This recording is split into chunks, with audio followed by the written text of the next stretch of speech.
While we're waiting for some more people to sign in, I just want to cover a couple of housekeeping things. Thanks everybody for joining us today. First, the webinar is being recorded, so we will have this available for everybody to view afterwards later on this week on our website. Second, there will be a question and answer session after each presentation where you can ask anything that you might come up, but there are two ways that you can do that. The first is by clicking on the Q&A button on your screen, and you can type in a question if you would like. That question, one of our panelists can then answer live during their Q&A session. Other option, you can raise your hand and during the Q&A portion of the presentation, and we can call on you. When you call on you, you'll be prompted to unmute yourself. That'll allow you to talk to us and ask your question live.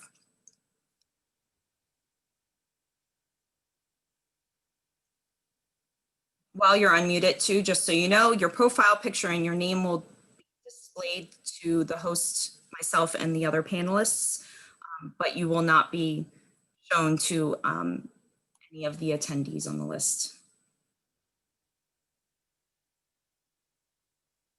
And with that, I will turn it over to Janice to get us started. Thank you, Shannon, so much. Good morning, everyone. Thank you for attending our first virtual webinar for stormwater management commercial session. This morning, our first speaker will be Mike Harris. Mike is our Stormwater and Environmental Program Manager with Newcastle County, and his topic is the NPDES, the National Pollutant Discharge Elimination System Permit. Mike?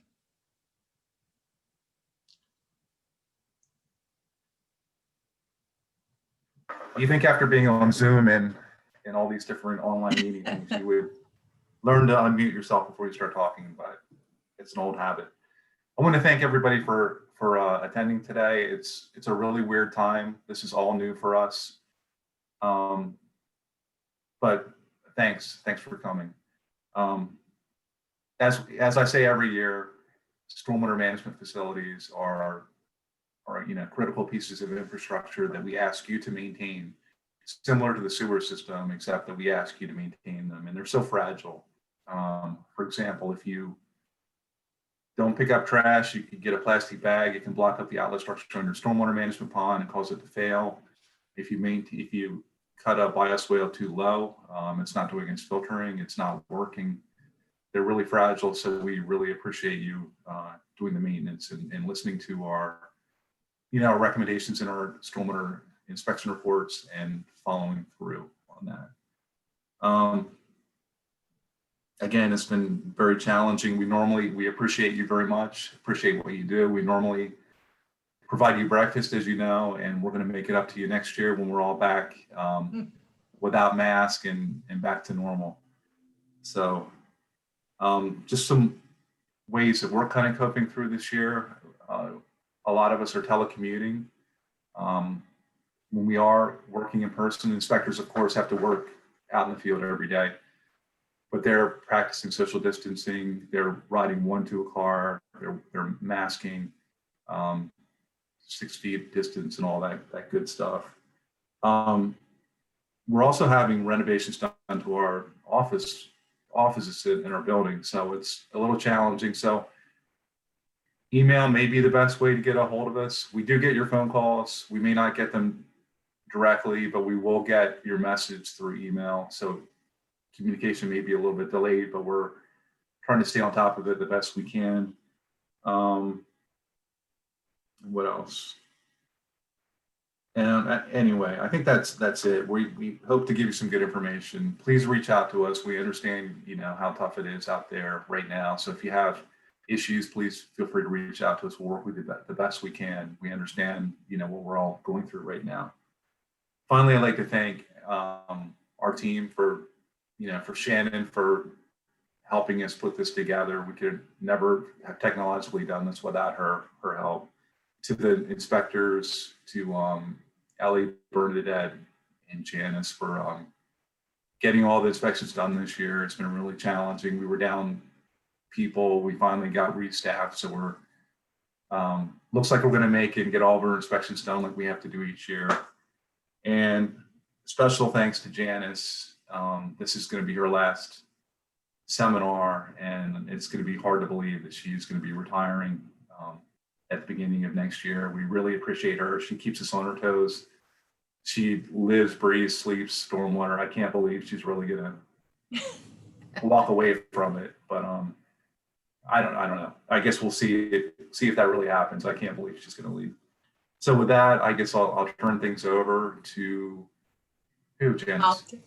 Thank you, Mike. Thank you for your kind words. I keep telling you, as one of the quotes, old soldiers never die, they just fade away. So I'll be around. I'll still be checking stormwater management facilities around the county. Our next speaker is Sara Esposito from DelDOT, and Sara is DelDOT's NPDES program manager, and her topic is making Delaware clean again through pollution prevention. Sara? Thank you. Give me a second to share my screen here.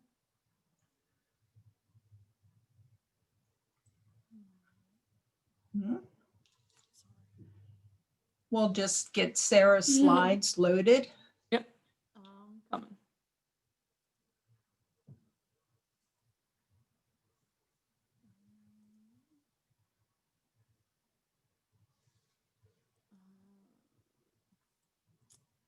And I just screwed that up. Sorry. There we go.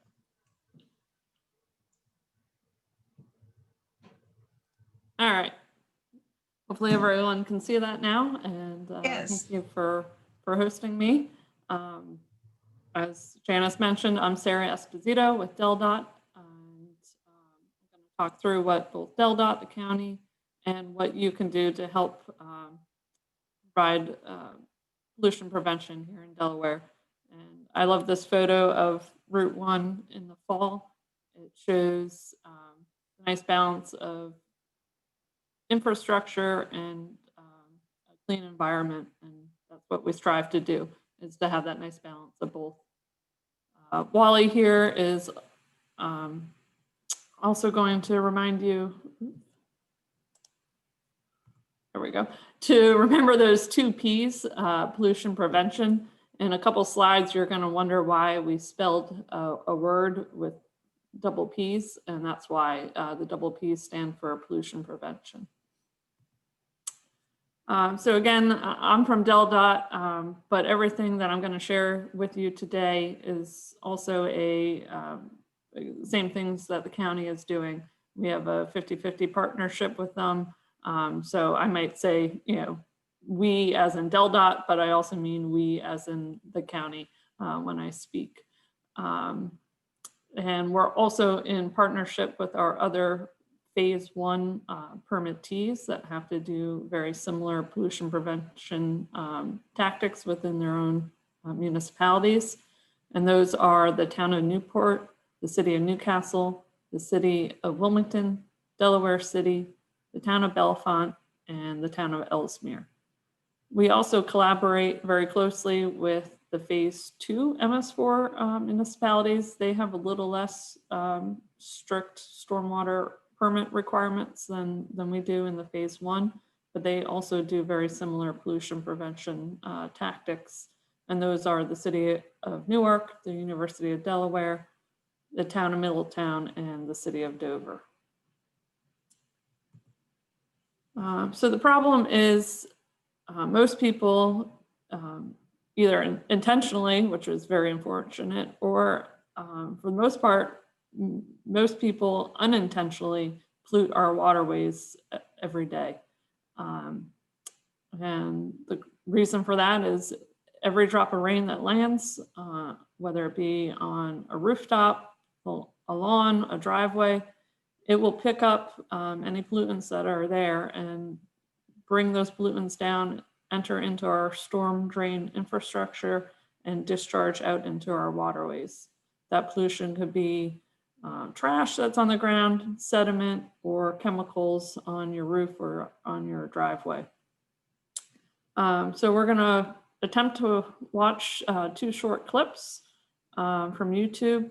The first one is from the city of Wilmington, North Carolina, and it basically animates this image on that's on your right side of your screen. And the second one is from the city of Vancouver, and it highlights ways that you can help.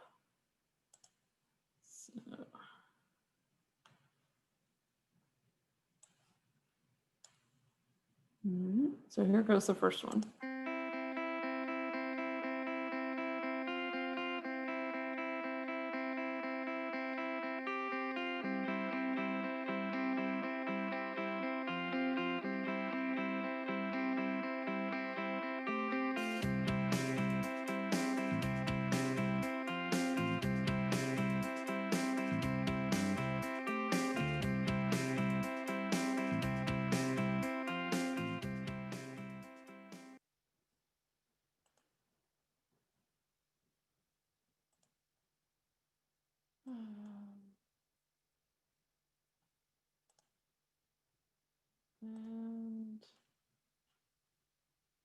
And I should know how to exit. There we go. And here goes the second one. Sorry. Just where does all our rain go? In nature, trees, plants, and earth help absorb the rain slowly and break down pollutants, naturally refilling our groundwater and keeping our waterways healthy. But roads, driveways, and buildings don't absorb water. This forces rain into storm sewers, where it drains directly into rivers, creeks, or the ocean. When they get too much water, this can act like a fire hose, causing erosion and stirring up sediment that smothers fish eggs and makes it hard for fish to breathe. Urban rainwater also picks up pollution, like oil on the road, pesticides, dog poop, and garbage that can wind up in our waters and harm our aquatic life. So what can you do? Create a rain-friendly yard that helps water soak into the ground by adding some extra topsoil. Plant a tree. Build a rain garden. And since nothing gets through regular asphalt, use paving stones or gravel to allow water to drip through driveways and sidewalks. Reduce the pollution that goes into stormwater by disposing of household chemicals at a recycling depot. Use less fertilizer and avoid pesticides. Pick up after your pet and put garbage where it belongs. Wash your car at a commercial car wash where water will be sent to a wastewater treatment plant. The more you do, the less will go down our storm drains and end up in our local waters. And remember, only rain should go down the drain.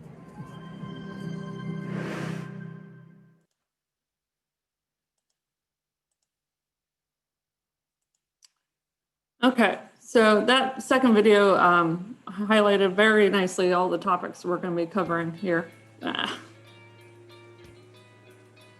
Sorry, it was playing in the background. So the most common pollution that we deal with is fertilizer in the form of nitrogen and phosphorus, waste, both pet and human, paint, detergents, sediment, trash, and oil and grease. The 2 in red are common ones that traditional stormwater maintenance ponds handle, but we're going to focus on all the ones on the outside of those, kind of the more uncommon. So why important? Hopefully these are obvious, but I think many people choose to forget them, even though they are very, very obvious. All our drinking water comes from either our surface waters, which is the case for most of Newcastle County, and our groundwater, which is the case for Kent and Sussex counties. And both of those can be very easily polluted by human actions. Aquatic and terrestrial Ecosystems are also very affected by pollution, decreasing the amount of wildlife that we have and also contaminating them. So if you eat crabs and fish from our waterways, there's usually recommendations on how much you can eat because those species contain pollution from us. And then it also affects our active and passive recreation. So what are we doing to help? Every year we screen our outfalls, which is the end of our pipe runs during dry weather. We screen about 20% of all our outfalls each year to see if there's something in there that shouldn't be there. And we do this during dry weather to show that if there is liquid in there when it hasn't been raining, then that's something that shouldn't be there. Often the case, it's either septic systems that have been connected or sump pumps from someone's basement that are also connected to their washing machine or basement sink. And all that dirty water is flowing into our storm drain system. In the past 6 years, we have looked at over 10,000 outfalls in Newcastle County to evaluate them and make sure that they're flowing clean water. We also provide a hotline for residents to call anonymously if they see something that could be affecting our waterways. That hotline number is 302-STOP-IT, and there are those 2 P's again that stand for pollution prevention.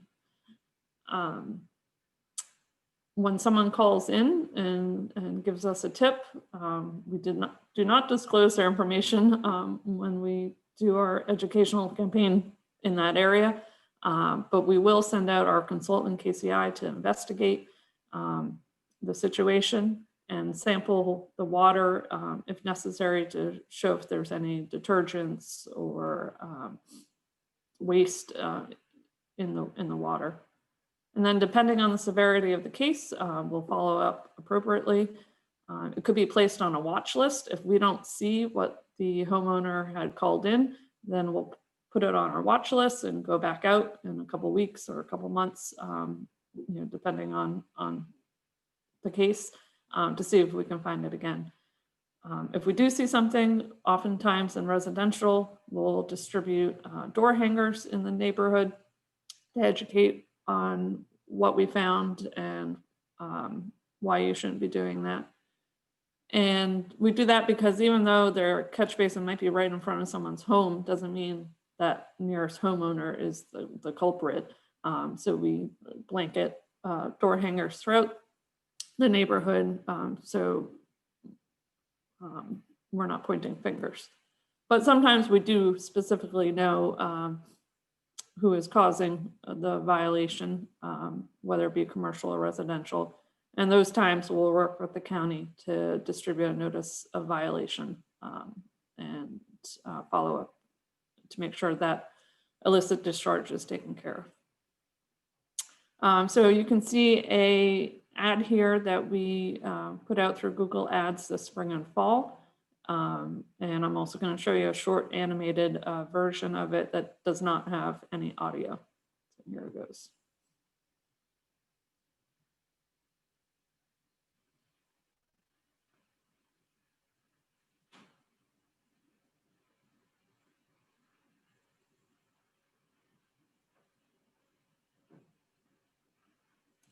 So again, remind you, only rain down the drain and to report anything that you see that is getting into our waterways.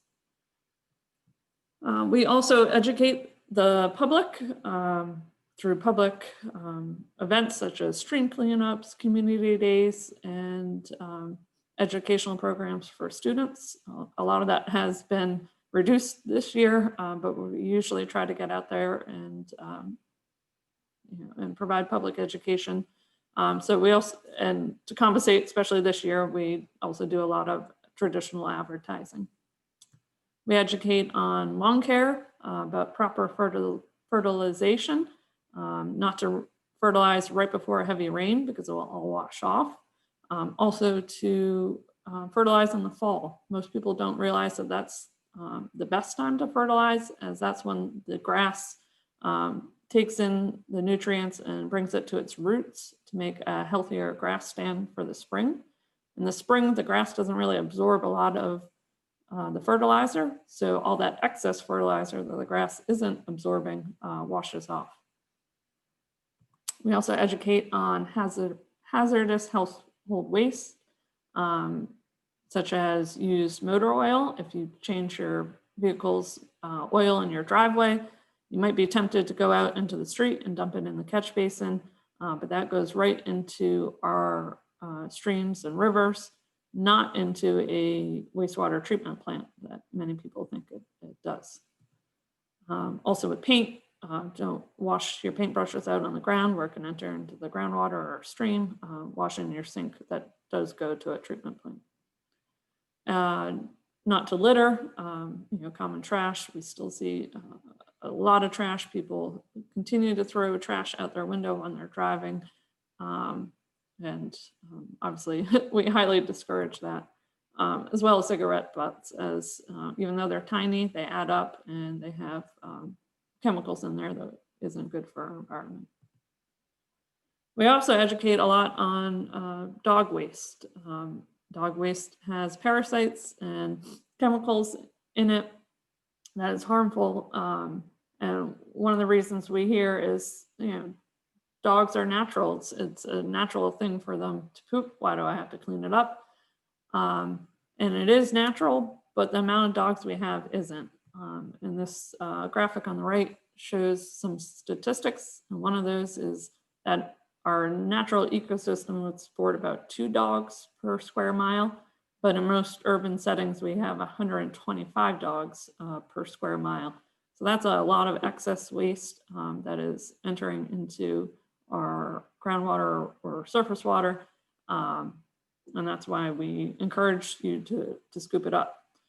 Unfortunately, most people have gotten that memo about scooping up their dog's poop because they don't want to get evil looks from their neighbors. But then, so they scoop it up and then they walk down the street and drop it into the nearest catch basin. And all that does is add the poop, but also the plastic. So it's a double whammy when people do that.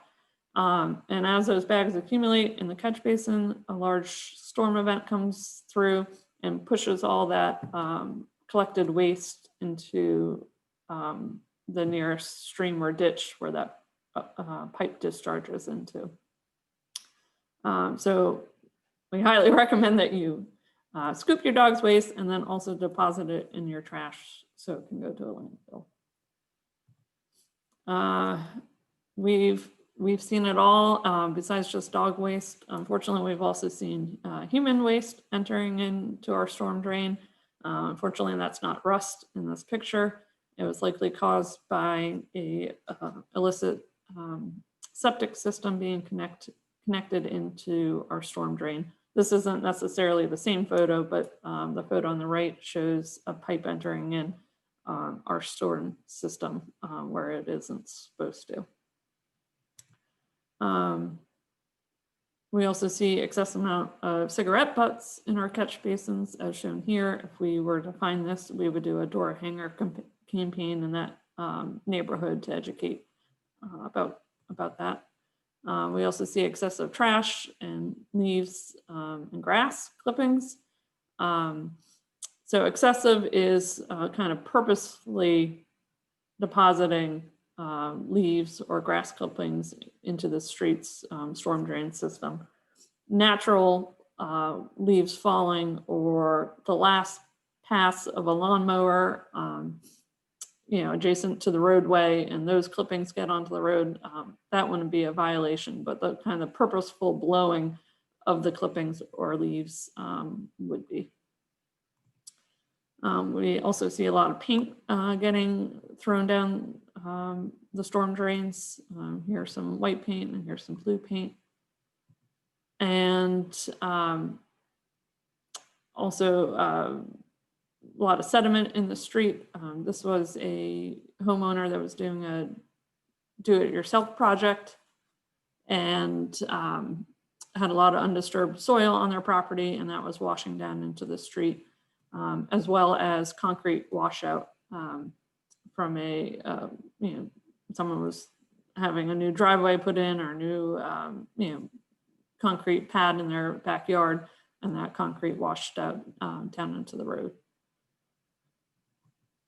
So that's a quick snapshot of what DelDOT, the county, does to make our waterways cleaner and prevent pollution. And we encourage you to call 302 Stop It if you ever see something that doesn't look right and could be affecting our waterways.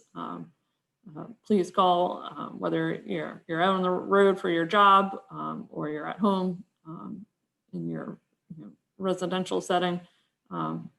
Please call if you see something that doesn't look right. And with that, I'll turn it back to Janice.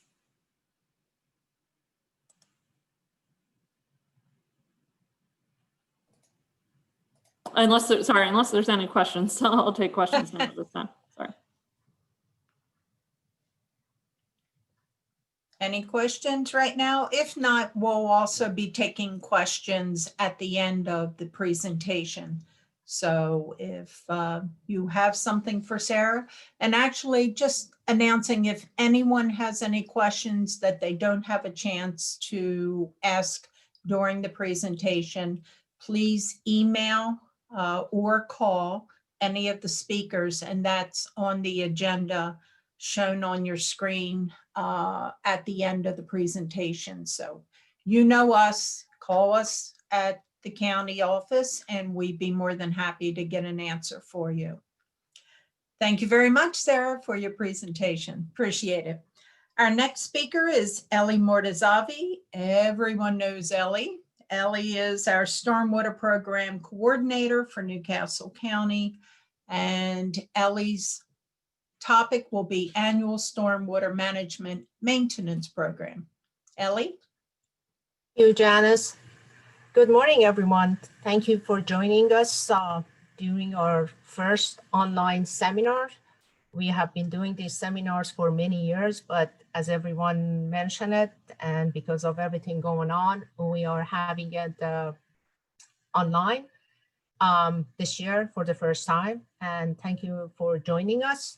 I'm gonna review and I'm gonna explain, briefly talk about our stormwater management, our stormwater inspections program as part of Newcastle County that we do every year. And I'm sure most of you or all of you know by now that you receive your inspection reports and you're familiar with the program. But again, we just want to mention it briefly, what's going on and why we are doing this. What are the responsibilities of Newcastle County and why we are doing what we do and why we inspect stormwater management facilities throughout the county? We are obligated we are delegated as part of the state program under DENREG to do plan review, construction inspections, and post-construction inspection, which the first two, plan review and construction inspections, they get done through Department of Land Use. And when everything is ready and the site is completed, they send us all the required information, and that's when it triggers our program and we start doing post-construction inspection of those facilities. And also we are obligated under the federal government to do this by under EPA, because EPA issued us the NPDES permit. Our latest permit was issued back into 2013. And as Sara and Mike mentioned at both, Newcastle County and DelDOT, we are co-permittees. As part of this permit, we are principal permittees, and the co-permittees are Bellefonte, Ellesmere, Newport, Delaware City, and City of Newcastle. As part of the NPDES permit, there are 8 measures noted on that permit that we have to do: public education, public involvement, illicit discharge detection and elimination, stormwater during construction, which, as I mentioned, it gets done by Department of Land Use, post-construction, of those stormwater facilities that we do. We also do good housekeeping of our own county facilities, industrial stormwater, watershed priority list, and also mapping. On the next slide, as you know, as again, public education is very important for all of us and for everyone who lives in Newcastle County. We usually, as part of this program, we usually hold 2 annual seminars, which a good example like today, we hold seminars for commercial and industrial owners, property management companies, contractors, as well as residential and homeowner association, which we actually are going to have it tonight. Then we also meet with the contractors, landscapers, property management companies, members of homeowners association, either at the site or in the office, whenever they have a question about their BMP, about their stormwater facility, and also their inspection report. And then we also attend the community meetings, especially for the homeowner association, if which usually they do it once or twice a year. On the next slide, as Sara mentioned it, for the illicit discharge detection and elimination measures that it's under the NPDES permit, it's prohibited by the federal law, and it's also against the county drainage code, which I have a section of that code noted here that it's prohibits discharging of any discharge into the storm sewer systems, but the rainwater.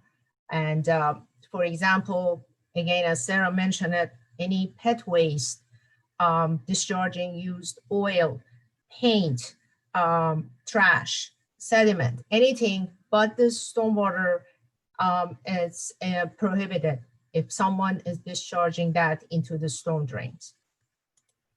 What we are going to do if we are going to see, or somebody is going to call us to let us know that's, for example, someone dumped a can of used oil into the storm drain.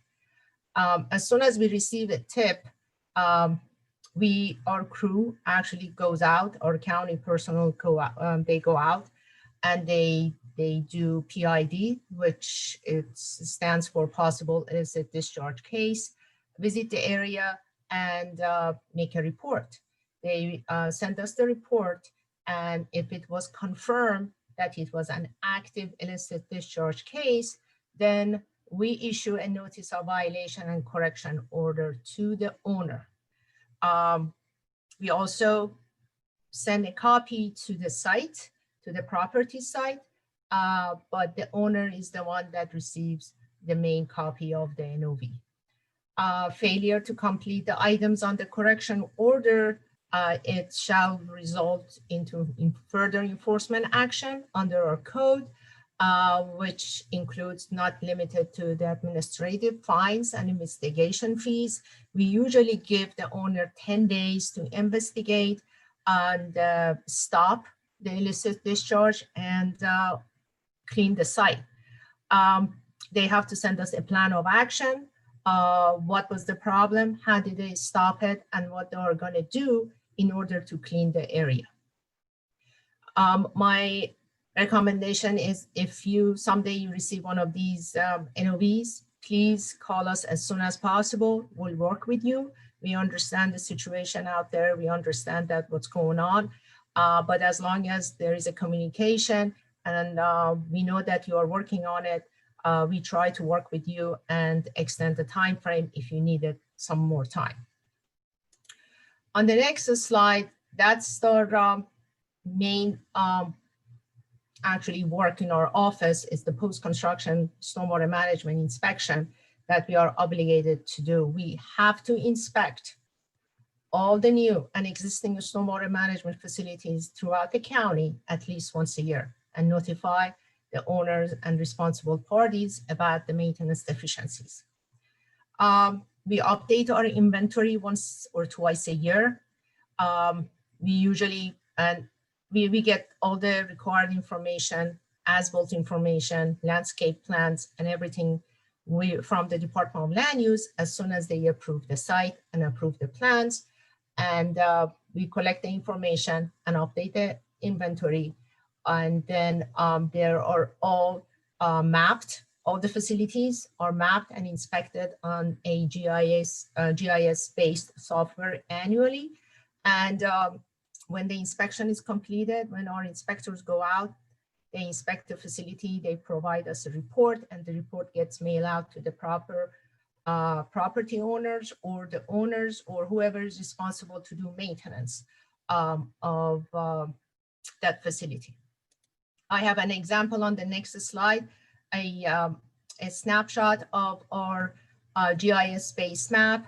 As you can see that all this facility has 4 stormwater management facilities this site has, and they are all marked and mapped, and they have a unit ID number. They show all the information as far as what type of a facility, the parcel number, the owner's name and address. Everything is captured on that map. For 2020, the year of 2020, our inventory, our stormwater management facilities inventory was 2,470. So you are not the only one that receives a copy of the inspection reports for the BMP located on your property. We have close to 2,500 of these facilities throughout the county that we have to inspect them at least once a year and notify their owners. If you want to divide it between the commercial and residential, majority of them are commercial and industrial BMPs that they are located on commercial and industrial properties, 1712.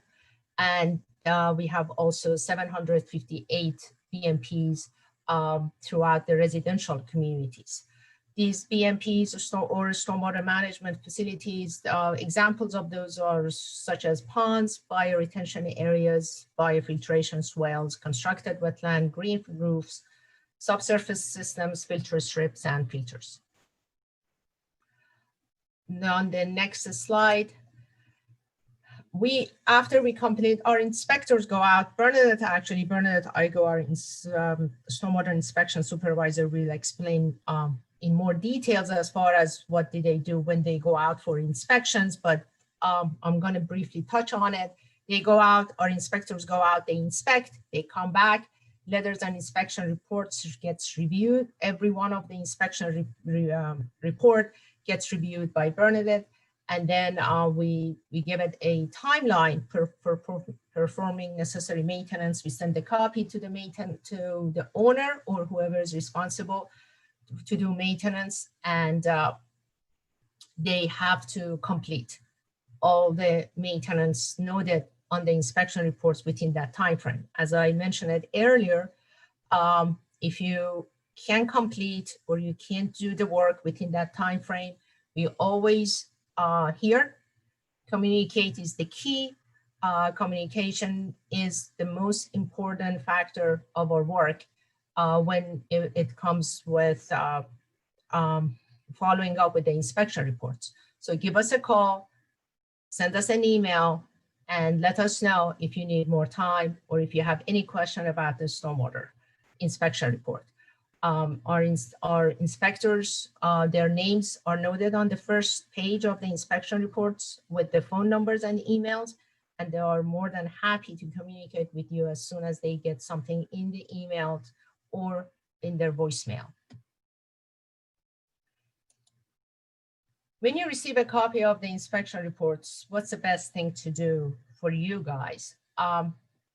We highly recommend to find a copy of, we call it O&M plan or operation maintenance plan for the stormwater management facilities at your site. Most of the newer sites, they do have O&M plan, we understand, but the older facilities, sometimes, most of the times you can't find O&M plan on the as-built or landscaping plan for those facilities. But at the same time, if you call us, we have majority of the plans, construction plans, as-built, landscaping plans in our files. and they're all electronically stored. So we can, if you request and if you couldn't find the as-built landscaping O&M plan or any kind of the plan that shows details of the structures and maybe pointed out as far as how they can be maintained. If you didn't have it in the files, let us know. We'll find it in our files and definitely provide it to you. So hopefully that would be the good reference as far as what can be done based on what information on that plan. The second thing is hire a professional contractor who's familiar with this type of the work. We highly recommend to obtain at least 3 different estimates from different contractors, because we have seen a wide range between the estimates in most cases. And also we have a list of contractors who are familiar with this type of the work, and we have seen their work. So if you like to have a copy of that list, please let us know and we'll send you a copy. Most of the inefficiencies noted on the inspection reports are categorized as a minor, but at the same time, sometimes there are some major repairs which is required. And those major repairs are such as replacing any structural component of the facility, major sediment removal, or changing the landscaping incorporated in the facilities. When it comes to the major repairs, you need to consult with us and let us know what exactly you want to do, even if you are going to hire an engineer, or if you have someone on board that they think that some of the components of design components of the existing facility need to be changed. They need to provide us they need to consult with us. We need to see some kind of the plan. We'll review, communicate. When the plan is approved, then your contractor can start the work.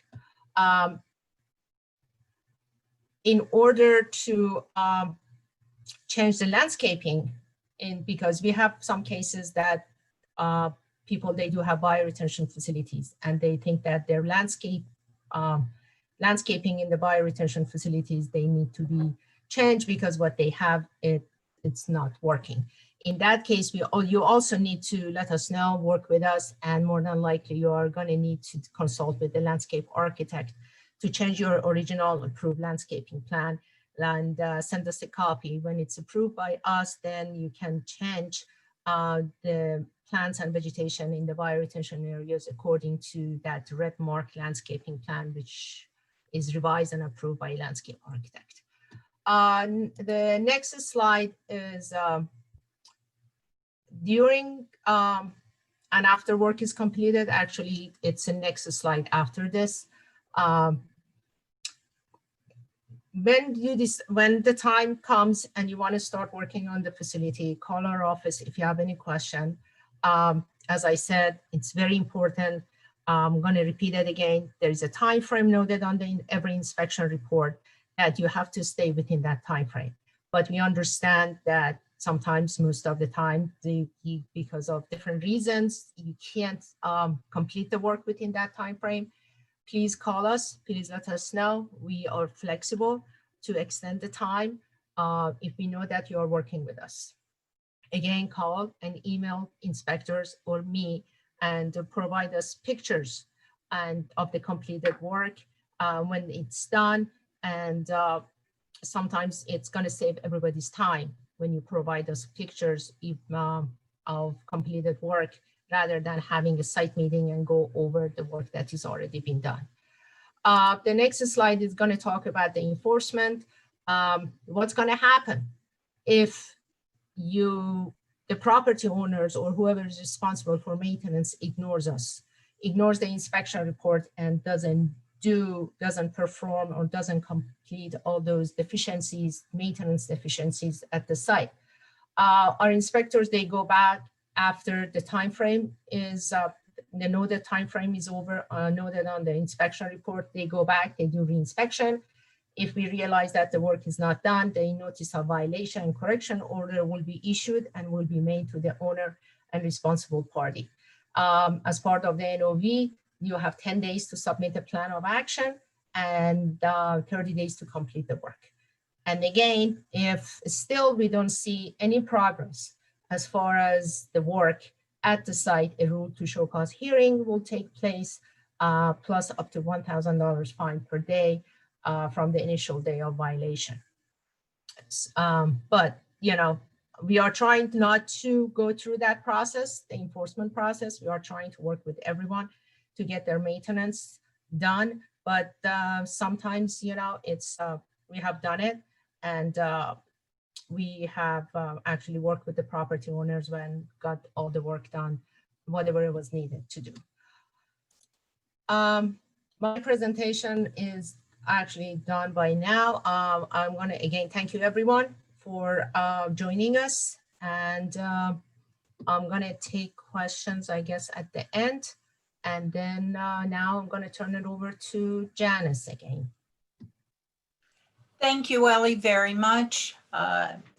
Ellie had a lot of information to give, and if you have any questions for Ellie, please ask them at the end of her, the questions and answer part at the end of our seminar, or please feel free to call or email Ellie.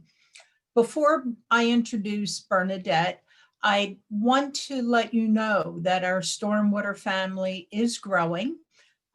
We have our seasoned inspector, Bill Jones, who many of you have met over the years. And our two new family additions are Julie Petrowski and Brian Allen. And Julie and Brian, can you give me my phone and my tablet?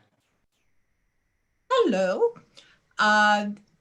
We welcome them. They have a wealth of knowledge and experience with inspections. So if you have any questions when you receive inspection reports from Bill, Julie, or Brian, and Bernadette Igo is still doing inspections and the inspection review. But if you have any questions, again, email them, call them. We also have Carolyn Magnotti, who is not able to join us today, but Carolyn processes all inspection reports. And she's the person that you submit your underground logs to. So Carolyn is still with us, and we have Nate Carey. Nate Carey is one busy person. Nate is our staff engineer, and he's the one who goes out to inspect and respond to any drainage complaints that come to our office of stormwater, but they're not stormwater management facility related.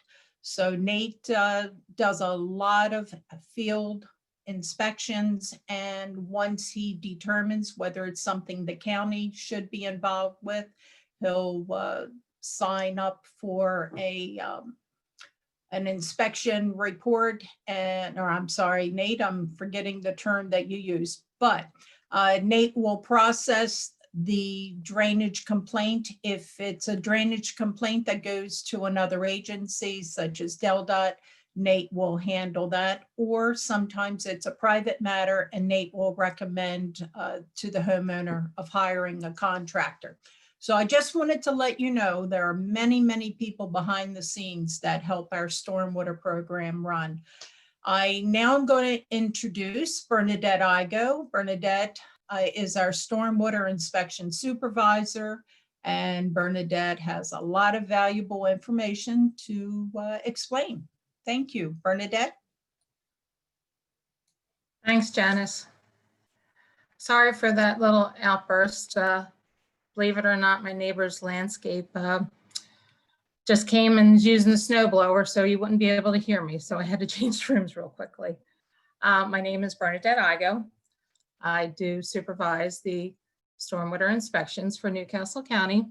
And as Janice stated, we do have two new inspectors besides Bill Jones, Julie Petrowski, who joined us in July, and Brian Allen, who joined us in August. Steve is no longer here. They're doing a great job, and they're very valuable to our team. So the annual stormwater inspections, as Ellie mentioned, we have a lot. Well, I'll go over the facility types. We We have dry ponds, wet ponds, bioretentions, rain gardens, bioswales, filter strips, constructed wetlands, sand filters, undergrounds, catch basin inserts, green roofs, and pervious pavement.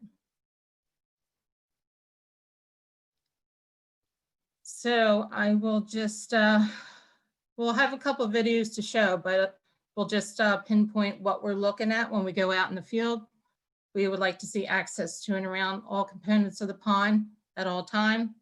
Sediment accumulation, in particular in the forebays and in the pond itself. Any invasive vegetation. We look for erosion, animal burrows. We'd like to see grass stabilization, which is important function for all our stormwater ponds. The vegetative buffers, any structural damages done to pipes, structures, and general conditions, trash, buffers, water elevations, and anything we notice.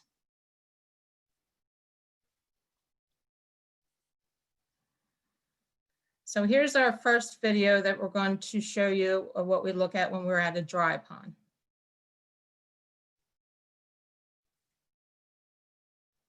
Oh, we'll go back to the dry pond. All right, everyone. So Here we go, dry pond. here we have a stormwater dry pond treating parking lot and building runoff in high storm events.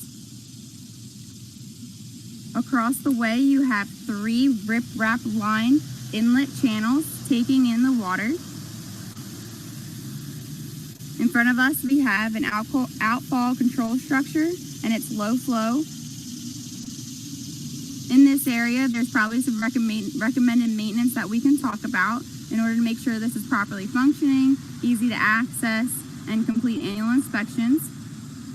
And to this side of the pond, we have a rip-rap lined emergency spillway, making sure that's free of woody vegetation, weeds, debris, making sure each structural component of a dry pond is accessible, well-maintained, good vegetative stabilization.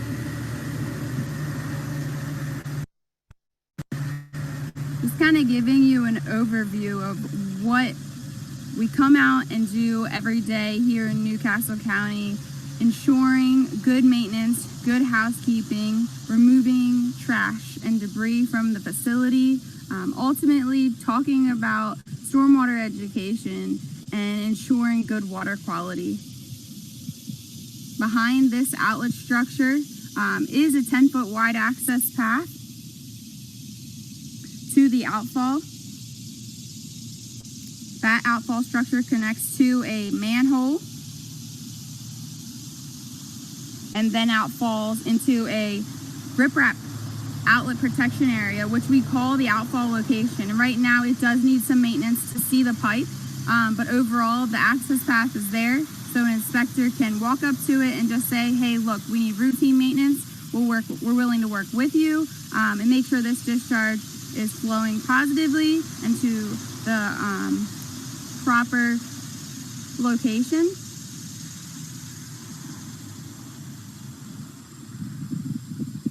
But keeping the facility clear, open, accessible are good key points of maintenance to highlight.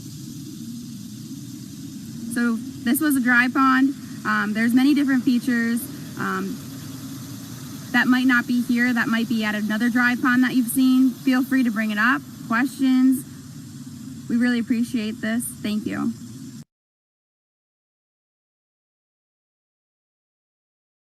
Now it's our wet pond video.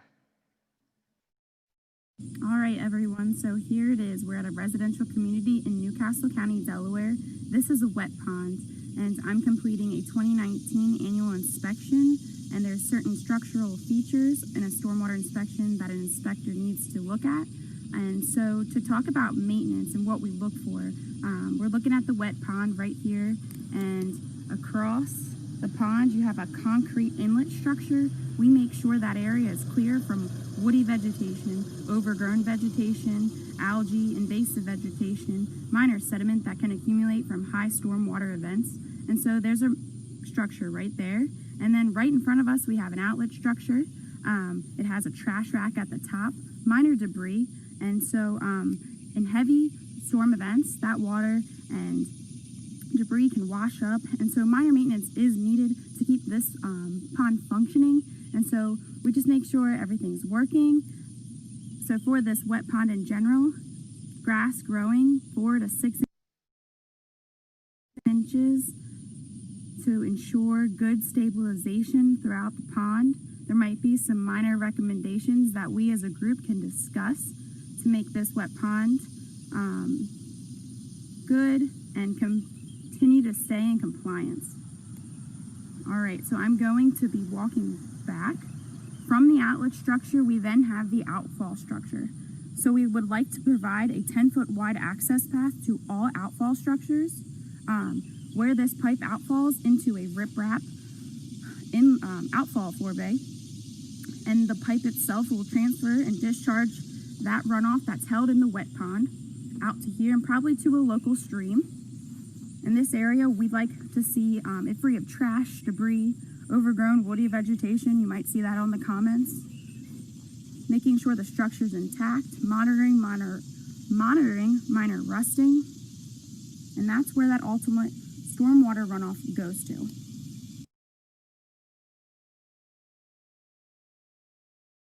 Fire retention rain gardens. We're now doing an inspection for a bioretention basin. First thing we're looking at is the number and species of plants to make sure that they're installed as seen on the approved landscape plan.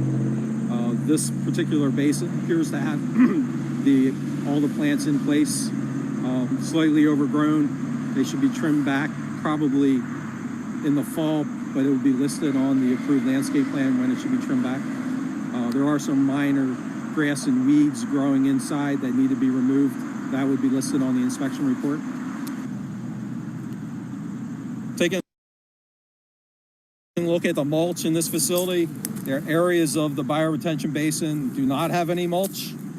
The biomix media is evident with no mulch.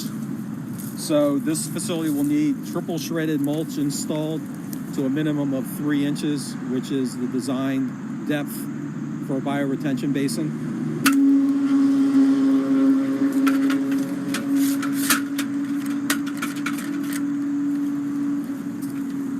As part of the inspection, we're checking the inspection port or the clean out. Basically, we're looking for any water that's being held in the bottom of the inspection port. If we were to find water in there, that would mean that we're not getting the correct filtration. It should not be holding water. In this case, there is no water being held, as you can hear by that sound. Also, as you can see, there's grass clippings in the top of the mulch. They should not be there when cutting the grass. The mowing, they should discharge the grass clippings away from the bioretention facility and not into the mulch. We're now inspecting the inlet pipe. Riprap line inlet channel to make sure that there's no sediment, vegetation, or debris in the riprap line inlet forebay. We're now inspecting the outlet structure, checking the trash rack, which looks perfect in this case. Make sure there's no debris on the trash rack and is structurally acceptable. Also checking the structural component of the box itself. The outside of it looks good, no cracks, no spalling. Now we'll take a look at the inside. Inside the structure, don't see any spalling or cracks. We're checking the seal around the outlet pipe, which is the larger black PVC pipe. We're also checking the condition of the underdrain and the seal around the underdrain, which is the white PVC pipe inside of the outlet structure. Now we're walking to the outfall.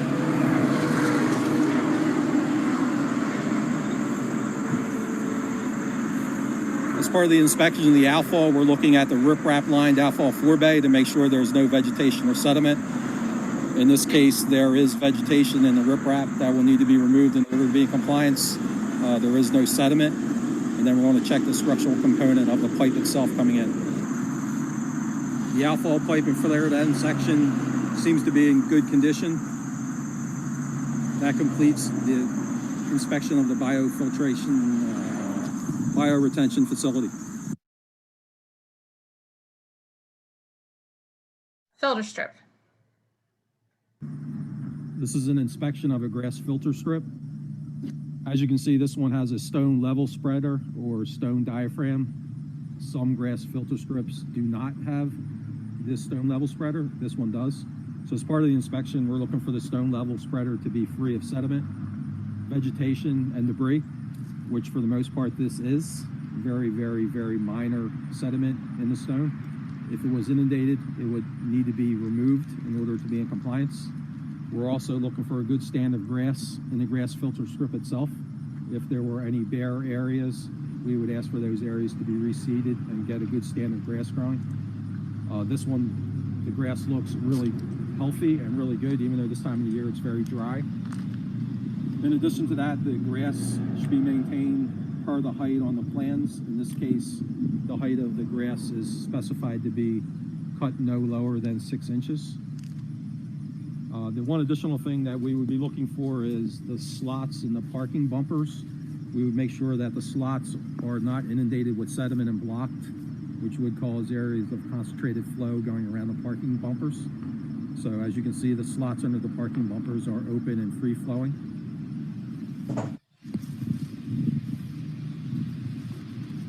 So overall, this inspection looks really good. This facility is in compliance, and that completes this inspection for a grass filter strip.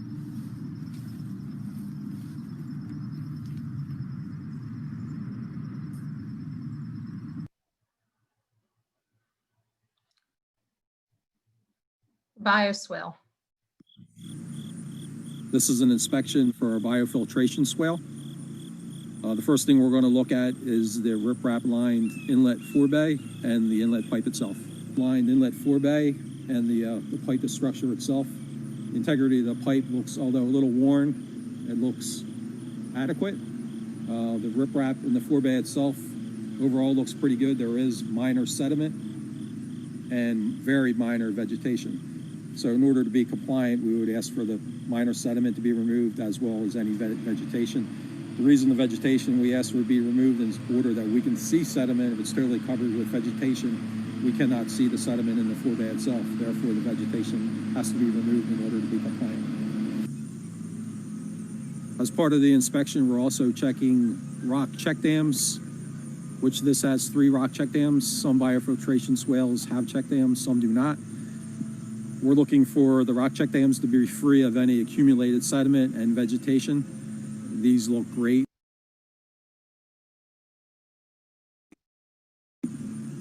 They do not have sediment in front of them. If they did, the sediment would need to be removed. The vegetation would need to be removed if it was in the riprap. We're also looking for the vegetation in the swale itself. The vegetation should be typically 4 to 8 inches, 4 to 12 inches in height. This one, the vegetation is approximately 10 to 12 inches.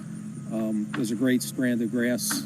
The vegetation looks great. In addition to the bottom of the swale, the slopes of the swale should also have vegetation and also be at between 4 to 12 inches typically. And that concludes this inspection for our biofiltration swale.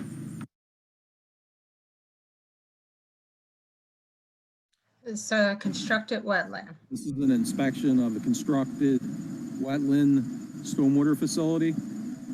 As you can see, the native aquatic vegetation throughout. As we walk around, you'll see some invasive phragmites, which should not be there, which will need to be removed, will need to be treated, cut, and removed from the site. This is an inlet to the constructed wetland. As you can see, it has a little bit of vegetation in the riprap lined inlet forebay. In order to be in compliance, the vegetation will need to be removed from the forebay, from all the riprap in the forebay. We're looking for sediment, which this forebay does not appear to hold much sediment. And we're actually looking at the structural component, the integrity of the inlet pipe. As you can see, the inlet pipe and flared end section are failing slightly. That's not the responsibility of the owner of the pond. That's actually a DelDOT pipe, and DelDOT's responsible for making repairs to any inlet pipes or flared end sections. We as Newcastle County will inform DelDOT when we see pipes that are failing, and work orders are created at that time. We have, someone's decided to use the wetland as a dumping ground for some cut down vegetation. In order to be compliant, that cut vegetation will need to be removed from the facility. As we walk around the constructed wetland, in front of us now is a forebay, which by design is supposed to hold water in order for the constructed wetland vegetation to cut it.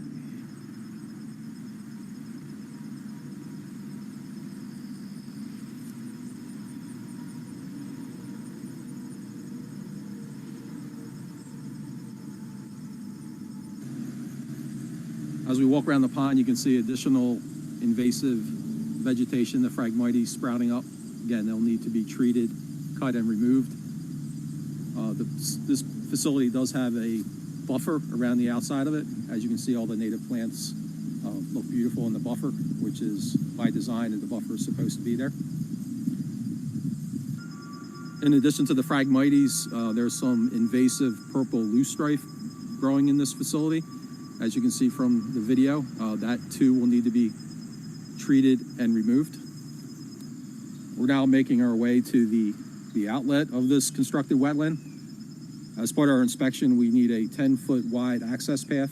As you can see, this pipe is clearly accessible. At this point, we're looking for any sediment that might be built up in the riprap forebay area in front of the outlet pipe. This has very minor, if any, vegetation or sediment in it. So this part of the wetland construction, So this is the outlet of the constructed wetland. So after the water's been treated in the constructed wetland, it's collected and transferred to a DelDOT conveyance system, which actually is a DelDOT catch basin at this point. So there is minimal water. You can see where the water elevation is where it should be. There's minimal water making its way through the outlet pipe.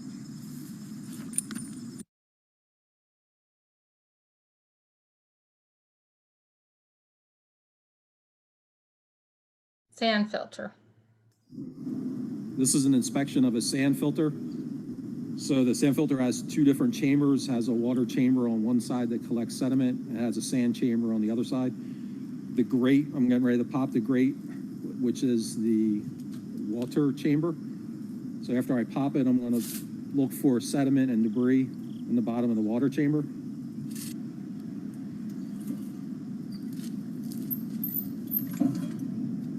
So basically feeling around for sediment at the bottom. As you can hear, I'm hitting the concrete bottom. There's no sediment at all. If there were sediment or debris, leafy debris, it would have to be removed in order to be compliant. But this is obviously in compliance.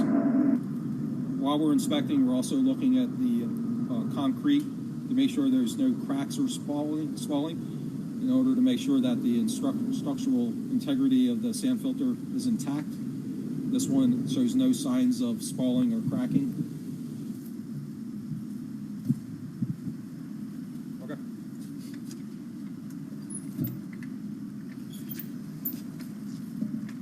The inside of the sand filter, where we've been inspecting for any sediment, layers of sediment or debris that's laying on the surface of the sand. This one has recently been cleaned out. As you can see, the sand is clean. There's no debris or sediment on top. Therefore, it's getting adequate filtration. We're also looking for the elevation of the sand. When you're looking at the weir that connects the two chambers, the sand should be approximately 2 to 3 inches below the bottom elevation, the invert elevation of the sand, which this one is exactly where it's supposed to be. Oh, wait a minute. As part of the inspection, we're also looking at the top condition of the concrete. We're looking at the surface of the concrete to make sure there's no spalling or cracks on the surface. If there is any cracks or spalling, they would need to be grouted or repaired. This one is in pretty good condition on the surface. And that concludes the inspection for a sand filter.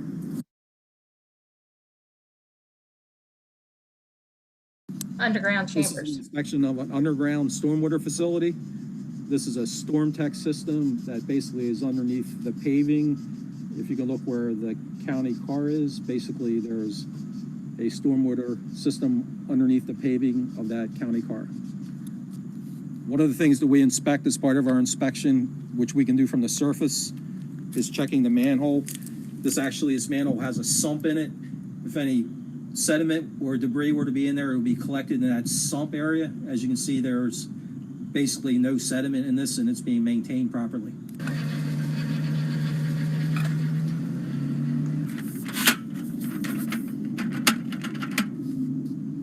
Now inspecting the inspection port or the clean out above the isolator row of the StormTech system. Basically, the isolator row takes the first flush of the stormwater during a stormwater event, and any sediment would be left in the isolator row. So basically, we're feeling around with the survey rod to see if there's any sediment in there. I don't feel any, so it sounds like the isolator row is virtually sediment free. We're now walking to the location of the outfall of the underground system. Again, a 10-foot access path needs to be cleared in the overgrown vegetation. In this case, we're able to get to the outfall location. So this location, we're looking for sediment and vegetation in the riprap line inlet forebay. There is none in this case. It's being maintained very well. But if there were any vegetation or sediment, it would be required to be removed at this time in order to be in compliance. We're now checking the pipe and the flared end section for any structural defects. Everything looks good. This concludes the inspection of the underground stormwater facility.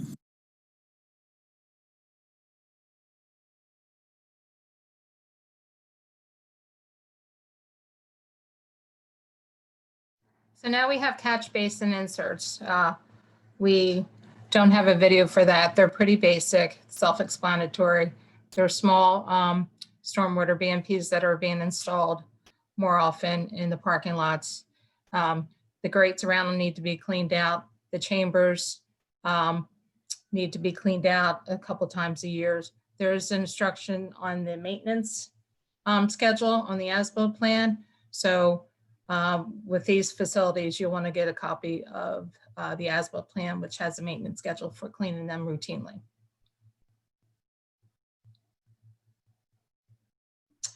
We have green roofs. We don't have many, but we are starting to see more and more of them. We do a visual, and we'd like to see that all the vegetation is grown healthy and that you're not missing any vegetation. As you can see, all these containers look pretty good, and they're maintaining it very well. You do need to keep a log for a green roof, just like for the underground. So we'll submit with the inspection report a log that you must maintain at least twice a year and fill out the form before it's mailed back to us. Pervious payment. This you would follow the maintenance schedule from the as-built plan as well. There's simple instructions, like I put here: vacuum minor sand, sediment, and debris from the pavement, especially with the parking lots near the bumper racks. And again, refer to the maintenance task on the approved plan. Logs. Maintenance logs, as I said, are required for underground and green roofs. Logs must be submitted back to our office by January 31st of the following year. So we will need to have them back for 2020 by 2021. And there's going to be a comment at the bottom of your inspection report to remind you, please maintain the facility according to your maintenance plan and record any maintenance and repairs completed. The 2020 log is due to our office no later than January 31st of 2021.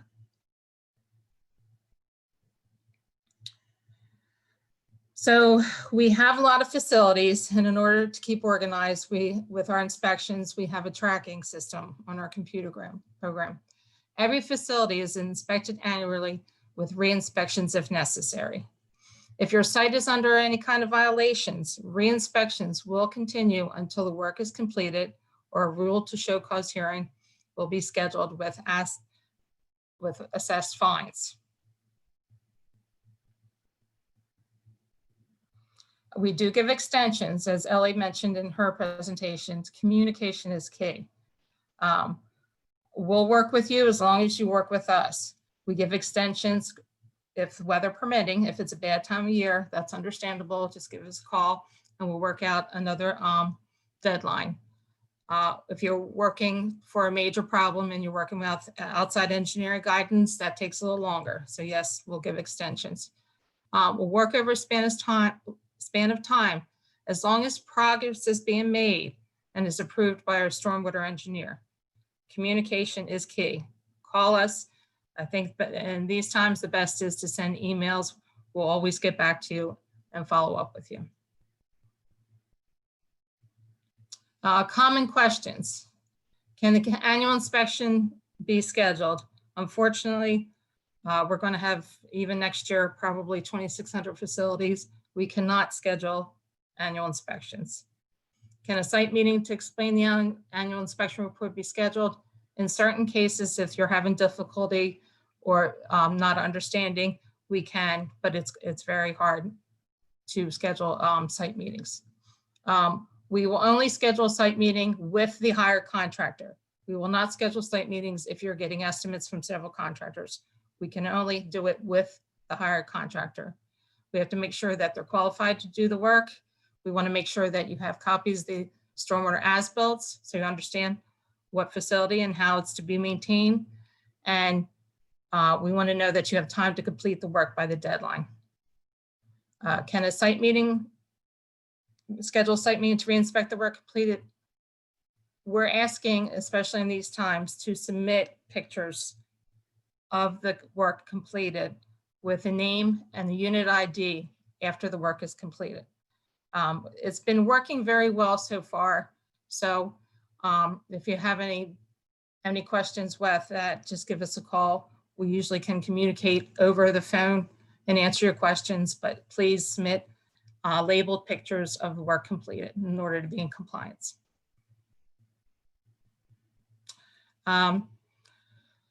As again, we appreciate your patience during this time. Unfortunately, we're not doing as many site meetings as we'd like. We do miss getting out there and meeting with all of you, but I appreciate your time and patience. Certainly give me a call, give any inspectors a call, and send us an email, and we'll be happy to help you in any way we can. Thank you.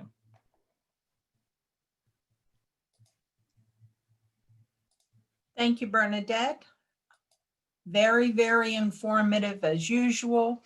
And so everyone, you can work with our office if you do need to have an extension or if you need a site meeting, but communication is the key, as Bernadette and Ellie have said. So please contact the inspector once you receive the inspection report, and we'll work with you to see how we can help either give an extension or schedule a site meeting.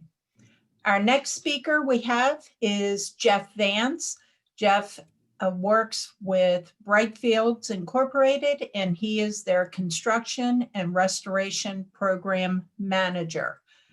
And Jeff's presentation is commercial industrial stormwater management. Jeff? Good morning, everybody. Thank you for having me. What I'm going to focus on mainly today with the commercial and industrial stormwater maintenance are underground systems. I may talk a little bit about a few other things, but that's mainly what my focus is going to be today. So the identification, this is happening less, but what type of system does my property have? Where can I find the maintenance requirements? What are the associated costs with that maintenance? And routine maintenance versus the good old out of sight, out of mind technique that we run into more often than we should. So many times we get contacted, this is happening less and less, but the owner contacts us and they rarely know what type of system they even have on the site, let alone the maintenance as required to keep them functioning properly. It's generally after a delegated agency contacts the owner or the facility representative regarding the lack of inspections submitted, and or a delegated agency has performed an annual inspection, noted deficiencies, that we get the freaked out call that what do we do? How, what needs to happen here. So we always tell potential clients, go to your approved plans, your as-built for your stormwater structures. As you can see, this is actually a bioretention facility, but you know, so many delegated agencies now, they're on the approved plans. They have the O&M requirements for your stormwater facilities. And with the underground systems that we do a lot of review of, we recommend, you know, go back to the manufacturer and get the manufacturer recommended operation and maintenance for the system that you have. It was always interesting to me. It seems like the owners or facility representatives held on to the mechanical, the electrical, the plumbing. You know, those things were gospel, but once the stormwater went in, the plans just got lost, and then they get freaked out when a delegated agency comes in and, you know, says you need to be maintaining this, and they get all spun out. So we tell them you need a plan, and the plan is there is no plan. Like I said, luckily more and more in the electronic age, and the repository for keeping these plans is it's becoming better. So the paper plans that were getting shucked, or you would have to go back to a delegated agency to see, hopefully they had the as-built record plans, is falling by the wayside, but we still see our fair share. What we do when we are contacted by a client, when there's not a set of plans available, we will go out and do an observed layout. We'll go out, we'll mark the catch basins for them. We'll show the basic layout of the system. So that way, if we do the inspections, when we note stuff, the owner can see how it correlates to the actual, their site. And oddly enough, sometimes when we are contacted by owners or representatives, they're hesitant about asking delegated agencies, municipalities for anything. So this is just something that we do for our clients if there are no plans. Now, when getting into actual maintenance and inspections of these facilities, there are some challenges because every system is different. They aren't cookie cutter. They may have been installed as part of a phase, the original building, and there's been many additions since. So there may be many structures on site. The access to these structures is not always the easiest. Trying to plan what equipment is needed. Is it just a guy going out with a manhole pick, looking down just at some observation ports? It's not a big deal. Are you going to have to get down into the space? So is it going to be a full confined space entry? We've run into heavy equipment is needed to pull a heavy hatch cover off to get into the system, or even sometimes just for an inspection that we do, a vac truck is required to vac out a chamber so that our team can make safe confined space entry. Sometimes we have to get in there and we can't send the robot camera. And with safety, is traffic calming or control needed? Most of these facilities, the underground, they aren't, you know, off to the side in a green area where you can just put up some cones and block off a parking spot and go out and walk around. These are in heavily trafficked roadways, parking lots, adjacent to roadways. So sometimes cones are not going to keep you safe. Maybe it's a truck depot and the client is not going to allow you to put physical barricades up that are going to impact their trucking depot, major shopping mall parking lot. They want their spaces. So these are a lot of the challenges that we see when we are planning to do inspections and maintenance on properties. So just a few things that I like to go over. And now I'm going to jump right into an inspection. This was a client. They had been in this facility for 6 years. This Facility had been maintained previously. However, this was out of sight, out of mind. They went 6 years. The delegated agency came to them and said, hey, we've noticed a lack of inspections. We have done a review of the site and it needs immediate attention. They contacted us. We went to the site. This is a 48-inch manifold of a StormTech system. The entire pipe was about 60% full of debris. Went to the owner, said, hey, we're going to have to vac this out because even the robot cameras, we can't do a full inspection of the system in this condition. So just this chamber, we removed 27 tons of material. And that's just the manifold row. So on the next slide picture on the left, you can see after it was cleaned out, everything looks wonderful, but as soon as we made entry, if you look at the sedimentation line up here on the left, it's above the isolator row entrance. And then subsequently, all the other chamber rows down the line. And as lack of maintenance will get you, the isolator row and 17 chambers after that were impacted with sediment. So had to go back to the owner. This has to be addressed. We ended up taking out an additional 13 tons of material from these rows. And when doing this type of clean out, it's important to know how the manifold it has a hard bottom, but these isolator rows and chambers, they have geotextile fabric underlayment on top of stone. So great care has to be taken on how you clean it out. You don't want to cause more damage to the system while trying to maintain the system.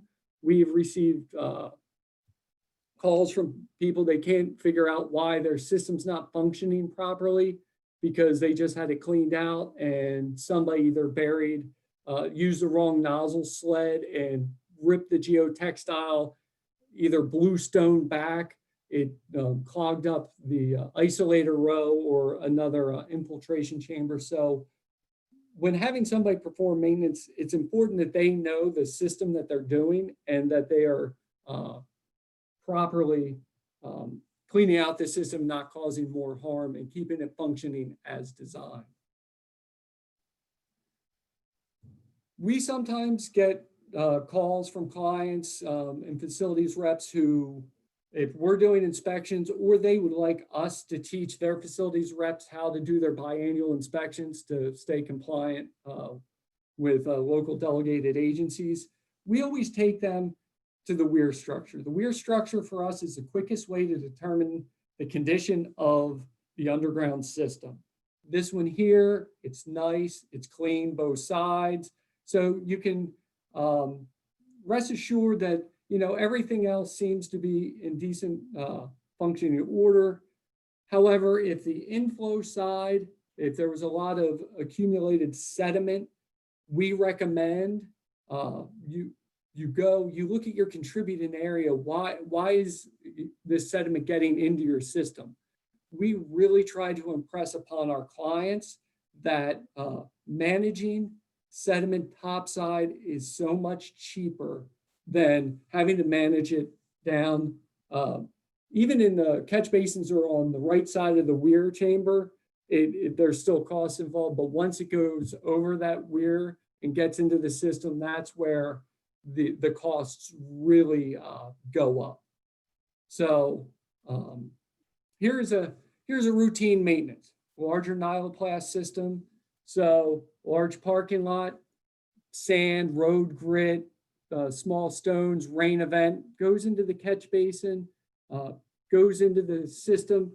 And as Bill mentioned earlier in his inspection video, they have the little dropout weir sump.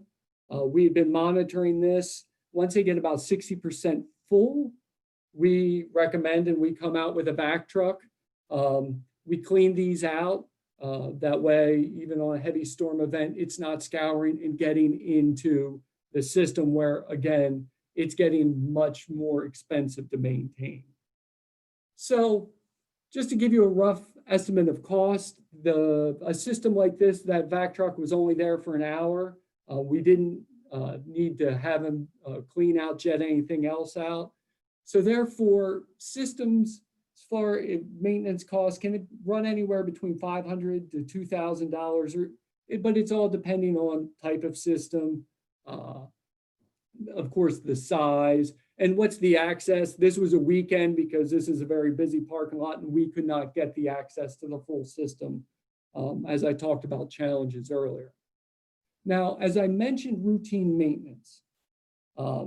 The 6 years no maintenance, to clean all that out with that larger storm tech system, that cost the owner $19,000. So we got it all cleaned out and functioning. That was in 2014. Since then, we had been hired and we've been performing our biannual inspections.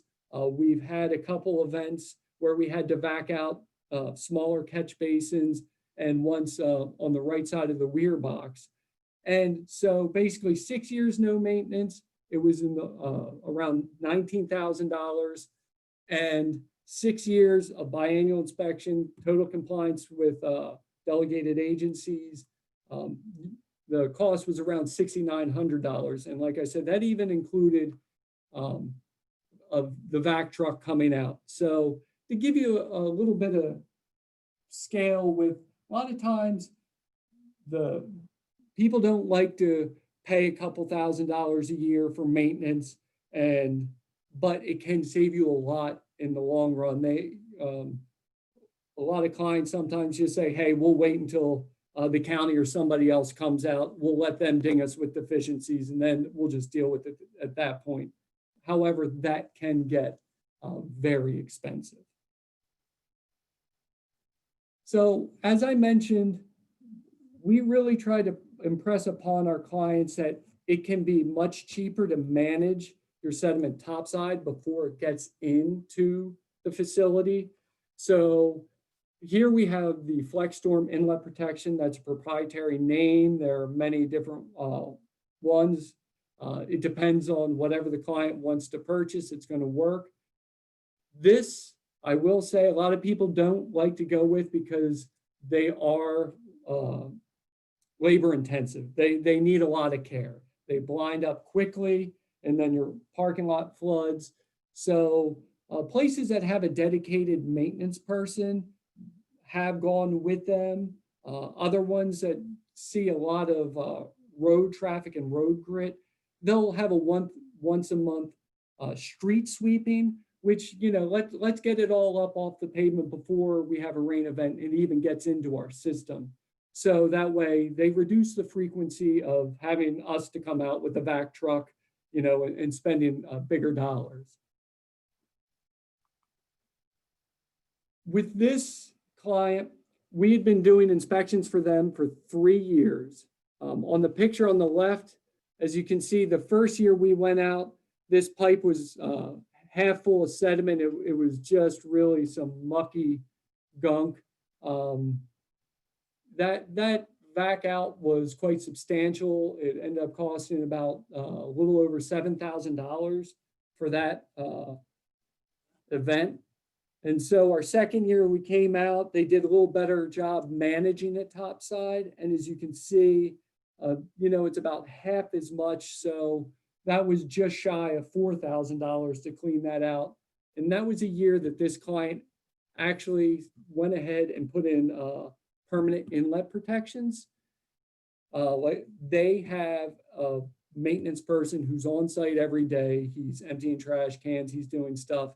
He just added it to his regular routine.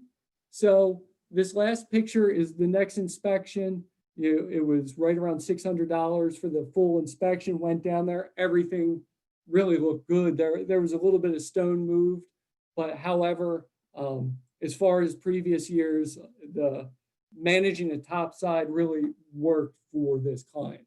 I am going to say that is not a one size fits all. I'm just trying to give you a good case scenario. And I saw an earlier picture of a single one of these on a catch basin.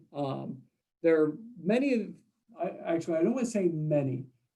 At a point when we were going more for quality treatment and not quantity, these went into some shoehorned into sites. They're big storm filter systems. There are vortex systems that centrifugally pull the sediment out that we've worked on, different cartridges and stuff.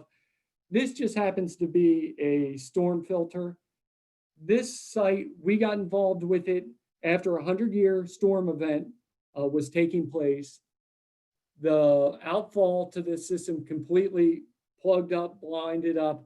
Even the emergency overflow for this system caused so much of a sheet flow.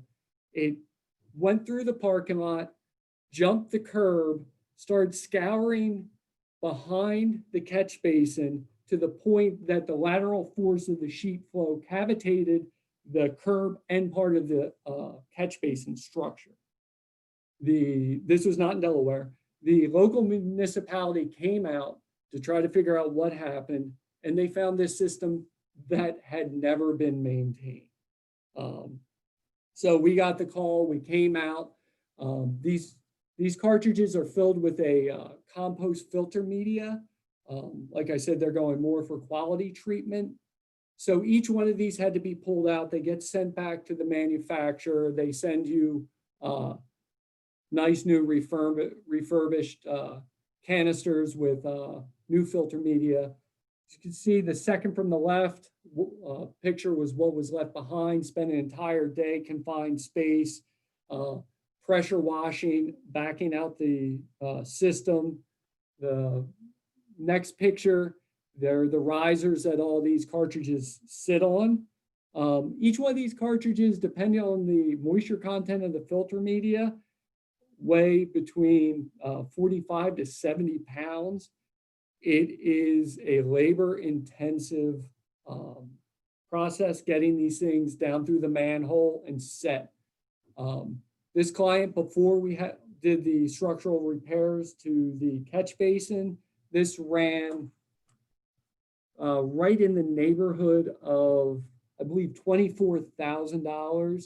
And like I said, that was before any of the catch basin work. With these systems, there really aren't enough. It's tough. I wish I had good metrics on what the annual maintenance should be. However, there is a weir structure before this that, you know, if properly inspected and maintained, you're capturing all this sediment prior to it gumming up the actual chamber here. So just to give you a quick look into one of these systems. And I know Bill covered it in the previous, but sand filters, they are something that, if properly maintained, the maintenance is so minimal, in my opinion. We have clients that we do biannual inspections, and as part of the inspection, we carry sand and stone with us. So when we pop the cover off, if we need to fish out any floatables that got into the water chamber, some litter, we do. And then also, if we see any impacted sand, we clean it right then and there, add new sand or stone, depending on the manufacturer and how the system was designed. However, a lot of times these systems we find are just completely forgotten about. And that's when everything has to be removed, back trucks coming in, or equipment, and you're hauling off a lot of just really gummed up material. And you've gone from a couple $100 added to your biannual inspections for the year to, you know, 8,000, 12,000. We've had some systems that we've had to come in, and they were under notice of violation. And it was right around $16,000. And at that point, I believe they were getting fined because they gave us a 75% down payment about 2 seconds after I gave them the quote and said, when can you get here? I know I went over quite a bit of material here, and I believe we're going to save questions to the end, but I'm happy to answer anything you have. I hope I got my material across well. If anyone has any questions, you're more than welcome to either submit them electronically to us now, or you can send your questions to our office and we will forward them on to Jeff if it's something that Jeff would need to answer. Thank you very much, Jeff. Thank for you your very much. presentation. And the last part of our webinar, I am going to be doing the annual subsurface and green roof inspection and maintenance logs. These are logs that are submitted by Carolyn when she processes your annual inspection reports, and she will include a copy of whatever log is required for your site and for your stormwater facility. And the first slide that we have here, it just talks about how the county started requesting the subsurface logs, and these would be logs for underground stormwater facilities such as your storm tech type facilities, catch basin inserts, and green roofs. So your underground facilities, we started collecting the logs back in 2011. At the time, there were only 45 facilities and were well over 200 underground stormwater facilities. So we must have these logs submitted every year by January 31st. And on the log, it says to return them to Carolyn. So if you get your inspection report, there will be a log. Start maintaining that log for the calendar year that you receive the inspection report. The next slide. The subsurface facilities must be maintained in accordance to, as Bernadette and Ellie and the other speakers have stated, according to the operation and maintenance plans, but some of the older facilities don't have the operation and maintenance plans, so you can maintain the maintenance schedule according to an as-built plan. And if all else fails, you can hire one of the contractors and get on a maintenance schedule with a contractor who will help you stay in compliance in performing your annual maintenance. And you must fill out the logs for these underground facilities and green roofs. Fill them out per 2 to 4 inspections a year. And that way you will be able to meet all of the county regulations and the OSHA regulations. And if there is a need to go underground, you must have someone who follows the OSHA regulations and is qualified to enter confined space. The next slide. Again, the maintenance logs. We have enough paper in our office. The only reason we need this is we are required by the code to have all maintenance logs on site and scanned into your site folder.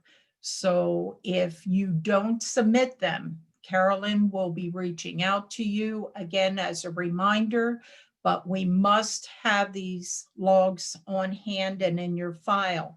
If you do not turn your logs in every year by January 31st, you will receive a notice of violation warning and ultimately a notice of violation.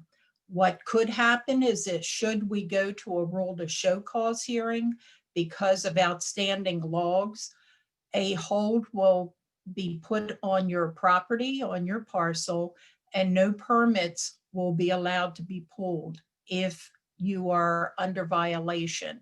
So please just call our office if you have a question, but most of you already know who is required to submit the logs, as well as if you're in compliance. Next.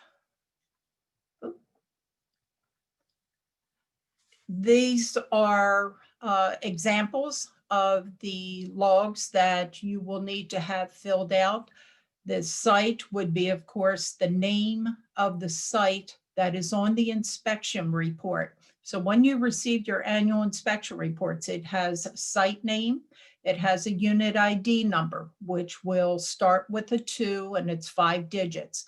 Then it will say facility location. It will say maybe back parking lot, or if it's say out around the side of the building. And then the facility type. We don't need for you to put in restaurant or shoe store. We need for you to let us know whether it is a catch basin insert, if it is a storm tech. And again, the type of facility will be noted on your inspection report. Then you'll just give us 2 to 4 inspections for the calendar year. So in this case, you're filling out 2020 logs. You'll give us 2 to 4 inspections, the owner's name at the bottom, phone number. And then on the second page, you will give us the contractor who did the maintenance or did the inspection, the contractor's name, signature, and the address. Okay, next screen. And again, just kind of recapping the underground inspection logs. We just need a minimum of 1 log per facility, the date of the inspection, any deficiencies that you have cleared, such as sediment removal or possibly repaired some spalling on the structure. And just give yourself credit for any maintenance, even if you just put inspected and no maintenance required. Log the date that you did that inspection. Photos are wonderful. We love photos. These are photos of our children, our 2,400 stormwater management babies out there. So take photos of before and after the maintenance that you've done and send those to the inspector who signed the inspection report that you received. And the next slide, please. The green roof, very similar to the underground, such as the site name, facility location, unit ID, and the owner's name. And there's just more or less yes, no check marks for the second page of the green roof log. And again, the owners, and I think as Bernadette had mentioned, we do have a few, but we're starting to see more possibly coming online. So just fill these logs out for 2020, submit them by January 31st of 2021. Next slide. That is all that I have. If anyone has any questions, you can write them in, or please give our office a call at the end. Shannon, are we, any other questions or any comments from anyone? If not, thank you everyone for coming, and hopefully we'll be back face to face and we'll be able to give you a great breakfast and hot coffee and juice next year. Stay safe, Janice? everyone. Janice, we did Yes. have one question that Bernadette was going to answer. Okay, wonderful. Thank you. Hi. We have from Matt Richter. You have a question about the buffer around a wet pond, correct? He is not unmuted, but he would like me to. It Matt, if does you say could- wet ponds, Bernadette. Okay, wet pond, yeah. Matt, if you would like to expand on that, if you want to raise your hand, I can allow you to talk. Otherwise, Go. You should have an ask. There you go. You there? Go ahead, Yes. All right, so I have some wet ponds, and is it a buffer strip, a 10-foot buffer strip around it? Okay, because I've saw on the other wet pond, it was mowed all the way to the water. Correct. The buffers are not mandatory, they're recommended. And what we do recommend is leaving the vegetative buffer, which is optional. But if you do have it, it's recommended to be 10 to 15 feet wide from the shoreline out. And then if you do choose to have a buffer, it needs to be maintained, and we recommend to mow at least once a year to deter the growth of woody vegetation, any invasives. And then we do recommend that you mow in September, between September 1st and the 30th. And that way it'll, for regrowth for winter cover, avoiding any negative effects on nesting birds or animals that you have. So, And so I keep in mind- got a I'm sorry. question. So if you mow it in September and October, and I have a goose problem, the geese love to find a pond that Right. that allows it to come in and out in the spring. Yes. What's And the that, suggestion there? in that case, then you can leave it to the spring. But it does need to be mowed at least once a year down to about 12 inches. So, Late spring after yeah. after I'm chasing them all, you know.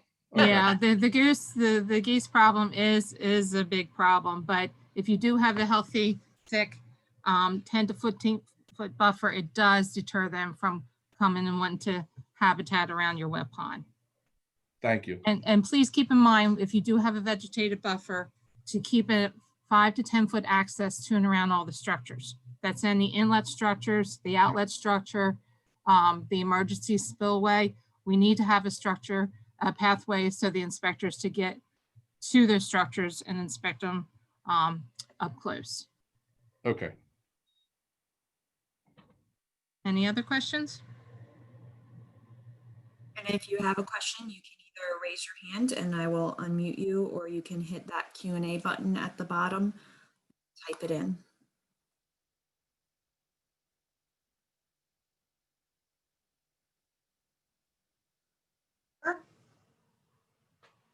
Well, again, thank you everyone for taking the time out of your schedule to participate today.